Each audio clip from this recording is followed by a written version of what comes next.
Royal marriages are often called fairy tales, but behind the glittering ceremonies, some unions began with legal contracts. A future queen who signed away her claims to her husband's fortune before the wedding, a prince who insisted on protecting centuries of family wealth with strict terms, and a princess bound by a prenup so ruthless it shocked an entire nation. These weren't simple documents, they were deals that shaped royal futures. So which royals entered marriage only after signing a prenup? Here are 12 royals who signed a prenup agreement. At number 12, we have King Frederik of Denmark. As the then crown prince of Denmark, Frederik's marriage to Mary Donaldson required an unprecedented legal contract that placed him in an unusual position for a fairy tale prince. According to The Guardian, Frederik signed a detailed prenuptial agreement on his wedding day in 2004, aiming to shield the Danish crown's wealth and manage expectations of any future settlement out a prenup. A divorcing spouse is entitled to half of the other's assets. For Frederik, whose wealth largely is consisted of state-provided income rather than private holdings,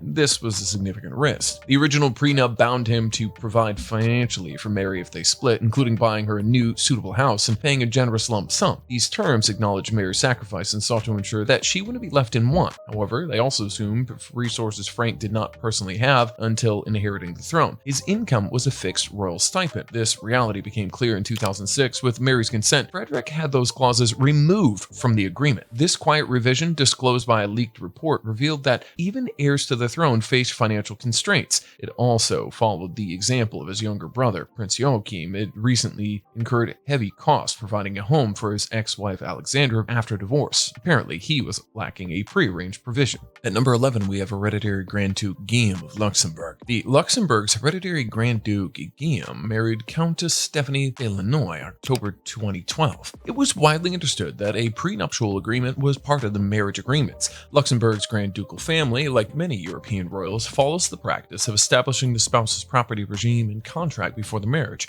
It's believed that Guillaume and Stephanie opted for a separation of property regime whereby would retain sole ownership of the premarital assets and of any personal inheritances. According to the royal house's website, this approach mirrors that of continental monarchies. Indeed, Luxembourg's Grand Ducal family officially notes that nowadays royal couples sign prenups rather than merging estates. In Guillaume's case, Stephanie, the noblewoman from an ancient aristocratic family, was entering a marriage with one of Europe's richest monarchies per capita. Guillaume's assets and income needed safeguarding to ensure continuity of the dynasty's wealth for future generations. A prenuptial agreement would also protect Stephanie, guaranteeing her rights to any personal property and potentially providing for a fair but not exorbitant settlement if the marriage were dissolved. The political context in the world's only Grand Ducal favored such prudent planning. Luxembourg citizens do expect financial responsibility from their royals. Next, we have Marie Chantal, Crown Princess of Greece. Marie Chantal Miller, an American-born heiress, famously had to sign a formidable prenuptial agreement to marry Crown Prince Pavlos of Greece in 1985. Coming from one of the world's wealthiest families, Marie Chantal brought significant assets to the marriage herself, and her father insisted they be protected. The prenuptial contract between Marie Chantal and Pavlos became the stuff of society legend. Reports at the time and thereafter suggest that the agreement was extremely one-sided in financial terms. If the marriage were to end, Marie Chantal would purportedly leave with no payout or claim to Pavlov's family asset. Vanity Fair later noted that the prenup, quote, allotted her no money for a failed marriage. In essence, her vast personal wealth remains hers, and Pavlos's relatively comparatively limited assets remained his, but Marie Chantal would not be entitled to a hefty divorce settlement from her royal husband. Observers have also inferred that this strict agreement was a condition set by her father, Robert Miller, who wanted to ensure that his daughter was not marrying into royalty without safeguards. Uniquely, this meant the usual dynamic was reversed. It was the bride's side imposing financial stipulations to guard against the groom's potentially benefiting from the bride's fortune. The prenup also likely addressed titles and properties, gossip columns wondering whether Marie Chantal would keep her HRH title if divorced. That too may have been contemplated, given Pavlos' title had social cachet, but no kingdom. The next prenups weren't simple papers. One froze a princess's fortune, one guarded a royal dynasty, and one left a bride with nothing. At number 9, we have Princess Madeleine of Sweden. Princess Madeleine, King Carl XVI Gustaf's younger daughter, followed her siblings' example by signing a prenuptial agreement before marrying British-American financier Christopher O'Neill in 2013. According to Aftonbladet, this document, filed with the Swedish authorities shortly after their wedding, makes clear that Madeleine's personal fortune remains entirely hers in the event of a divorce. As a royal who had accumulated significant wealth, Madeleine Madeline was keen to protect these assets, much of which were derived from royal family trusts and her own investments after. The prenup stipulates that any property, funds, or gifts designated as Madeline's individual property will stay under her ownership and not be split with Mr. O'Neill. Similarly, Chris O'Neill's assets, including his stakes in businesses and any inheritance, remains his own. The couple agreed to share only what the prenup defines as marital property, which in their case was essentially limited household goods and jointly acquired furniture or household item. Notably, the agreement specifies that even wedding gifts given for their home would be divided equally if the marriage was ended, but Madeline's substantial stock portfolio and any future inheritances are off limits to any of these claims. Swedish news outlets that obtained the English language prenup remarked on one unusual clause in there. The agreement is governed by Swedish law explicitly, ensuring that any disputes or changes would be handled by Sweden's legal system. Next, we have Prince Joachim of Denmark. Prince Joachim of Denmark's personal experience with divorce influenced the precautions taken during the next time around in his second marriage, including what amounted to a prenuptial understanding with his second wife, Princess Marie. According to Hello magazine, Joachim's first marriage to Alexandra Manley ended in 2005 without a prenup, and the settlement was costly. He had to provide his ex-wife with a new home and a generous financial package, even selling his estate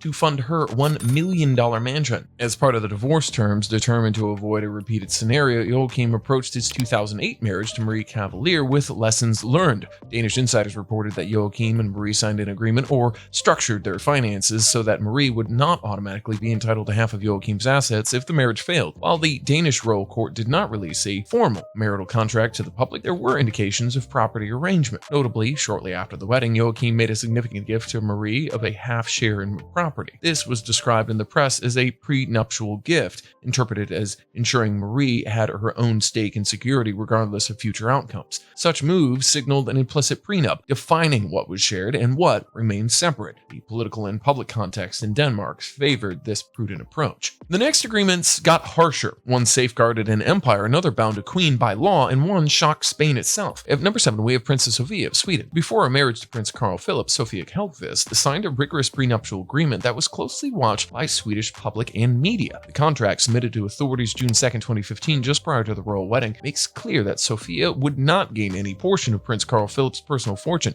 inheritance, or royal properties in the event of divorce. It feels like marriage, maybe. As reported, all assets and income in each party owned individually before the marriage remain that person's separate property upon a prenup. And according to Aftenbladet, only jointly purchased household goods would be split 50-50 if the marriage were dissolved. This arrangement were revealed in the filed prenup. In the headline, that timely pointedly noted that Sofia, quote, doesn't get half the kingdom like marrying a prince. The phrase captured public sentiment that the former reality TV star turned princess would not enjoy any automatic windfall from royal coffers. Historically, Swedish royal marriages had not used premarital contracts. The decision by Carl Philip and Sofia to follow Crown Princess Victoria's example marked a cultural shift at the time towards transparency and financial prudence. In the political context of a constitutional monarchy, the contract helped reassure Swedes that royal finances would remain guarded and that commoners marrying in would not walk away with undue enrichment. By signing the agreement, Sofia demonstrated her understanding of royal responsibilities. Next, we have King William Alexander of the Netherlands. When King William Alexander wed Maxima in 2002, he continued the Dutch royal custom of signing a prenuptial agreement as part of the marriage arrangements. This arrangement was grounded in Dutch private law and centuries of tradition, whereby dynastic marriages carefully delineated property rights. By terms of the prenup, William Alexander kept his inheritance in the House of Orange-Nassau and other personal assets separate, while Maxima's premarital assets remained solely hers. Only the assets specifically designated as joint custody would be split if the union ever dissolved. This existence of a prenup was publicly acknowledged in broad terms around the wedding. But according to the Dutch Royal House, the Dutch Royal House's official communications noted that in modern times all couples sign prenuptial agreements, replacing old interdynastic marriage treatises. In William Alexander's case, this prenup was also pragmatic. His mother, Queen Beatrix, had similarly signed one when she and Prince Claus had married in 1966, as did his grandmother, Queen Juliana, before her. These contracts protected the sizable family fortune, including including estates like Palace Het Loo and investments in the royal trust, ensuring that they remain in the crown or its descendants regardless of marital outcomes. Domestically, there was virtually no backlash to the announcements of the prenup. Dutch society views it as a prudent set of measures. Politically, the government's consent for the marriage went hand in hand. At number 5, we have King Felipe VI of Spain. His marriage to Letizia Ortiz was not only out of a love match, but also a careful managed union in legal terms. By all accounts, Felipe insisted on a comprehensive prenuptial agreement before their 2004 wedding, a first for a Spanish heir to the throne. This motive was to safeguard the monarchy's continuity and finances in the event of marital breakdown. According to Latin Times, details of the contract emerged indirectly through a family memoir years later. Felipe's prenuptial accord with Letizia reportedly runs dozens of pages outlining exact provisions for property and custody. The then Prince of Asturias had agreed that his princess would receive a secure lifetime income and exclusive use of royal certain residences each year if they divorced. However, the agreement also specified that any children in the marriage would remain in Felipe's custody under such circumstances. This extraordinary clause reflects Felipe's determination to keep future monarchs within the royal fold. Historically, Spanish royal divorces were virtually unheard of. Felipe's own sister's marital troubles were handled without public prenups, so the contract represents a new, proactive approach. Politically, it came at a sensitive time. The Spanish crown was striving to rebuild its reputation with the early 2000s amid scandals involving Felipe's family. Thus, it ensured Felipe's effort to avoid any messy succession disputes or financial wrangling that could further damage the crown. Next, we have Victoria, Crown Princess of Sweden. According to ABC News, as heir to the Swedish throne, Crown Princess Victoria made modern royal history by entertaining a prenuptial agreement before marrying Daniel Westling, all in 2010. The agreement, signed shortly before their lavish wedding, was designed to protect Victoria's personal fortune and inheritance. It stipulates that in the event of a divorce, Prince Daniel would have claimed only half of the couple's jointly acquired household belongings, such as home furnishings, and no claim to Victoria's inherited wealth or income. This ensured that the vast assets that she held as a member of the royal family remained solely hers. The prenuptial contract reflected Sweden's pragmatic approach to royal finances and gender equality. Even as a female heir, Victoria's economic standing was safeguarded. Royal observers noted that the move was significant. It marked a break from older practices when royal marriages had no such formal financial safeguards. The agreement's detail became public through required registration with Swedish authorities, and all underscoring the transparent legal basis of the agreement. In Sweden, you should know prenuptial filings are public record, and media coverage at the time highlighted that Victoria and Daniel would keep their premarital assets separate and divide only things that they bought for their home together. The measure's response from the Swedish public and press was largely positive, seen as a sensible and unromantic step to prevent contentious disputes or threats to royal property if the marriage ever faltered. The final prenups were the harshest yet. One clipped a prince's freedom, one bound a princess, all with ruthless terms, and one shocked an entire nation. At number 3, we have Prince Haakon, Prince of Norway. Before his 2001 marriage to Mette Marit to Jessim Højby, Crown Prince Haakon entered into a standard style of Norwegian prenuptial agreement, a separation of property regime, you could say. Contemporary Norwegian stated that both Haakon and his sister, Princess Martha Louise, had their marriages regulated by normal prenuptial agreement, reflecting a royal family tradition of keeping each spouse's assets separate, so they excluded them in division in the event of a divorce. All in practice, the prenuptial agreement means property brought into the marriage does remain the individual's, rather than becoming part of a divisible marital estate. The legal framework for this and the arrangement is set by Norway's Marriage Act. Under Clause 42, spouses may, by prenuptial agreement, and agree that either one owns now or acquires later shall be excluded from division. Such an agreement may be concluded before or during marriage and must satisfy formal litigation risk, particularly important for a future monarch whose personal property, gifts, or inheritance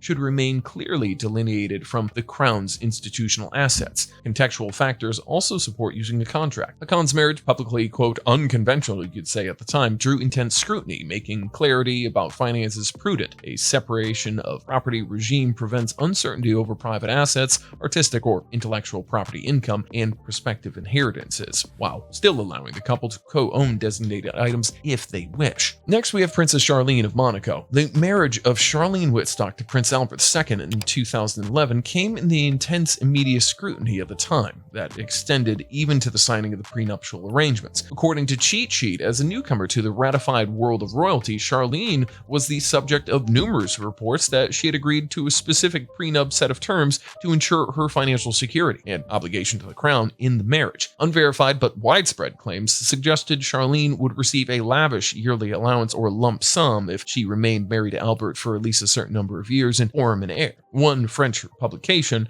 citing palace insiders, contended that Charlene was guaranteed on the order of approximately $60 million after producing a legitimate heir and staying for a decade. Such claims were never confirmed, and the princely palace dismissed them as rumors. However, Charlene's own difficulties, including a visibly emotional demeanor around the wedding as well as a well-publicized extended stay in South Africa between 2021 and 22 due to illness, lent credence to the narrative that she sometimes felt trapped in a gilded cage. Tabloids speculated that a prenuptial pact might all explain why Charlene stayed in the marriage despite waves of unfounded gossip about Albert's infidelity and multiple paternity suits. In legal context, Monaco's civil code does not require publication of marriage contracts, so any prenup would remain private. And at number 1, we have Princess Martha Louise of Norway. Princess Martha Louise, 2002's marriage to author Ari Behn, was also reported to be governed by a standard prenuptial, all applying for separated property. Norwegian media stated that both her marriage and her brother's were regulated by normal prenuptial agreement, and that within the royal family there was a tradition of prenuptial agreements going back through time, meaning assets are generally not split upon divorce. Thus, property she owned before the marriage and any assets designated as separate would remain hers and hers alone